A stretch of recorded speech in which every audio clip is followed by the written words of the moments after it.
You wake up in the middle of the desert, not metaphorically, literally. The sun's already trying to grill your spine through the roof, and the temperature is sitting at a cute little 46 degrees Celsius.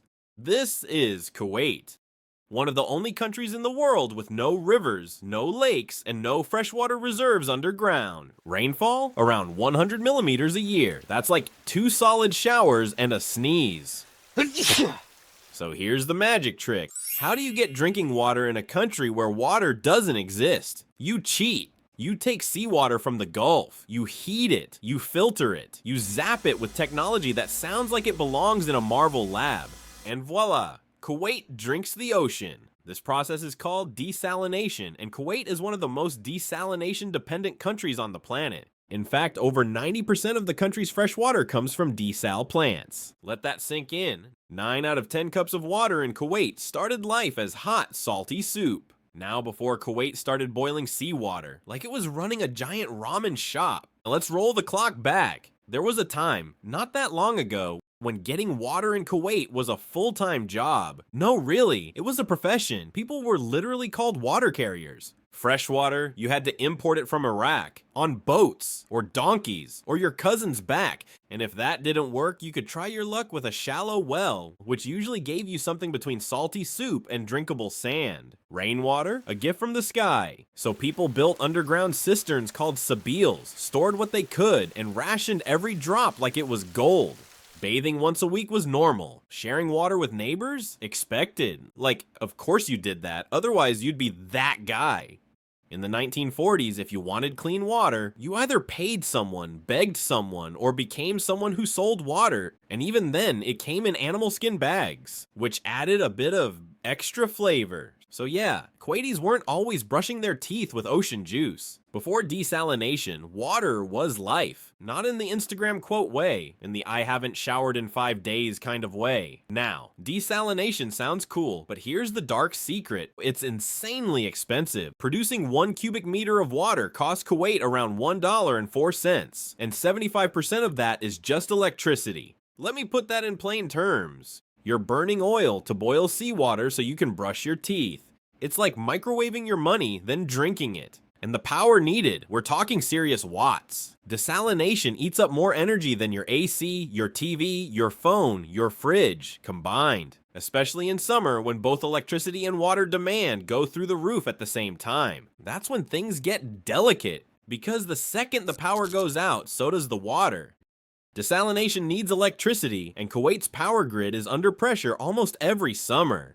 And guess what? These desalination plants are so important, they're considered national security assets. Some even have military protection, because if one gets taken out, the country could lose water in hours. And the people working inside these high-tech, high-security desal plants, let's just say they're aware of the irony. Why are we even working here with these electric bills? We could have just bought GPUs and mined Bitcoin. They've got a point, because instead of using all that electricity to get rich off crypto, they're using it to stop 20 cities from dehydrating. But hey, priorities. At the end of the day, desalination is both a miracle and a money pit. It keeps Kuwait alive, but it also ties its survival to oil prices, fuel imports, and power stability. So yeah, every drop you drink has a little bit of science, a whole lot of electricity, and maybe just a tiny splash of regret.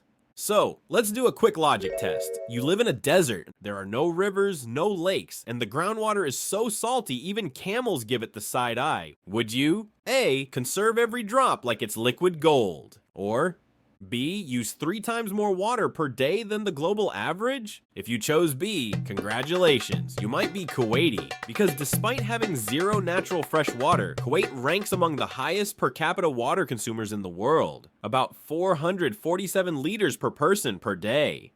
That's enough to take 4 long showers, wash your car, water your non-existent lawn, and still have room to boil pasta you'll forget on the stove. Meanwhile, the global average sits around 180 liters per day. So yeah, water, luxury. Well, in a place where water doesn't even exist naturally. Now enters the bottled water culture. Walk into a Kuwaiti household and you'll probably see a giant water cooler, packs of imported bottles, and maybe a secret stash in the closet, just in case. Because why drink perfectly good desalinated tap water when you can buy fancy Austrian glacier water for 7 times the price? Now let's clear something up. Literally, Kuwait's tap water, scientifically it's clean. The government tests it, the labs monitor it, it meets World Health Organization standards. In theory, it's safer than half the bottled brands you're overpaying for at the store. But then, it reaches your building. And that's when things get interesting. Because after the water leaves the clean high-tech desalination plant, it travels through pipes, reaches your apartment building, and climbs into your rooftop water tank. And those tanks? Let's just say, if bacteria had a Tinder profile, your water tank would be a 10 out of 10. They're hot. They're sealed, if you're lucky. And many haven't been cleaned since the Nokia era. People have found everything from green algae slime to dead birds to, I don't even want to talk about it, stuck in those tanks. And the best part, it's your landlord's problem. The government got it cleaned to the building. What happens after that? You're on your own. So if you turn on the tap and your water smells like rusty coins, or it comes out a nice shade of yellow beige blah, you're not hallucinating. Your water is fine. It's just marinated in 5 years of rooftop neglect. This is why, despite billions being spent to produce clean water, most Kuwaitis drink bottled water. Not because they're fancy, because they've seen their tanks. And if you think I'm exaggerating, just scroll through Kuwait Reddit. You'll find people asking things like, anyone else's water smell like battery acid today? Or, my tap water has bubbles in it. Is that normal? No, it's not.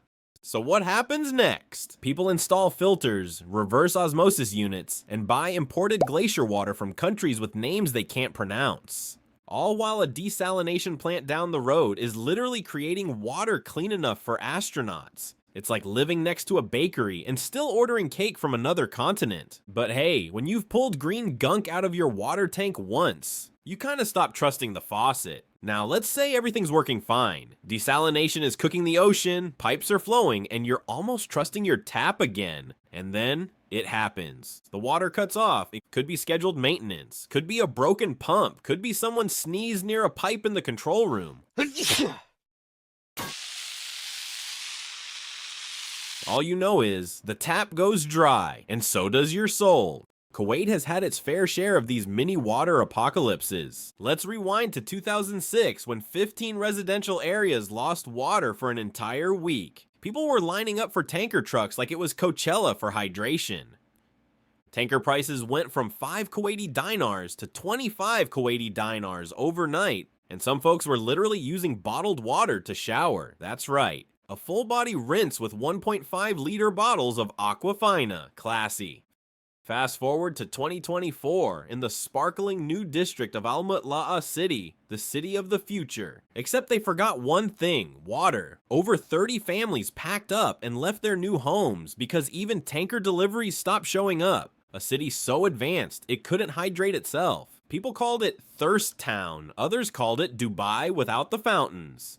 Either way, the meme economy went wild. And when water outages hit, you see the same pattern every time. Step 1, panic. Step 2, ask your neighbor, do you have water? Step 3, fill every bucket, pot, plastic tub, and maybe your dog's bowl too.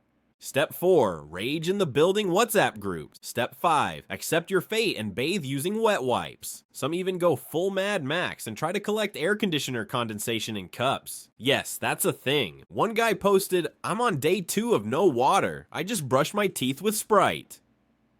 And honestly, we get it. The irony is unreal. You're in a country that exports oil, burns it to make water, and still ends up with neighborhoods rationing buckets like it's the end times. It's not that Kuwait doesn't have the money, it's that the system is fragile. A few delays, a bad maintenance call, a busted pump, and suddenly, water becomes more valuable than gas. And you live in an apartment building, reenacting a survival documentary. And the best part? You still have to go to work like everything's normal. Now, even when the water does flow in Kuwait, that doesn't mean it behaves. Let's talk about a very Kuwaiti problem. You turn on the cold tap and nearly boil your hand off.